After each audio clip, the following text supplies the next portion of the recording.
સુરેન્દ્રનગરના ચોટીલામાં ભારે પવને વિનાશ વેર્યો છે। ભારે પવન સાથેના વરસાદથી ચોટીલામાં જનજીવન અસ્તવ્યસ્ત થઈ ગયું છે।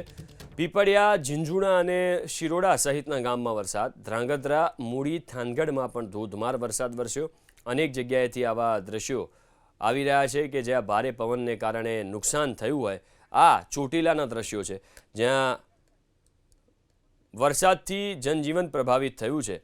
સંવાદદાતા જિગ્નેશ પંડ્યા ફોન લાઈન ઉપર જોડાયા છે। જિગ્નેશ, અત્યારે સુરેન્દ્રનગરમાં શું સ્થિતિ છે, કારણ કે દ્રશ્યો ખૂબ જ ભયાનક છે? જી ચોક્કસ, સુરેન્દ્રનગર જિલ્લામાં વાત કરીએ તો હાલ અત્યારે સુરેન્દ્રનગર જિલ્લાના ધ્રાંગધ્રા, મૂળી, થાન, ચોટીલા, લીંબડી, લખતર આ તમામ જગ્યાએ 40 થી 50 કિલોમીટરની ઝડપે પવન ફૂંકાઈ રહ્યો છે અને ઝરમર વરસાદ પણ વરસી રહ્યો છે। ત્યારે પવનની સાથે વરસાદ વરસતા ક્યાંક ને ક્યાંક ખેડૂતોમાં પણ ચિંતા જોવા મળી રહી છે।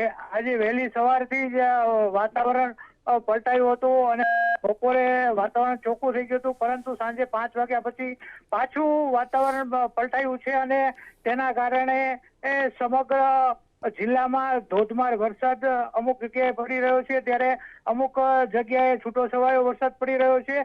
ત્યારે ગાજવીજ સાથે વીજળીઓ પણ એટલી બધી કડાકા ભડાકા થઈ રહ્યા છે, જેના કારણે લોકોમાં પણ ભયનો માહોલ જોવા મળી રહ્યો છે। હાઈવે ઉપર ધૂળની ડમરીઓ એટલી બધી ઉડી રહી છે, જેના કારણે વાહન ચાલકોને પણ ભારે મુશ્કેલીનો સામનો કરવો પડી રહ્યો છે। જી આભાર જિગ્નેશ વિગતો આપવા માટે।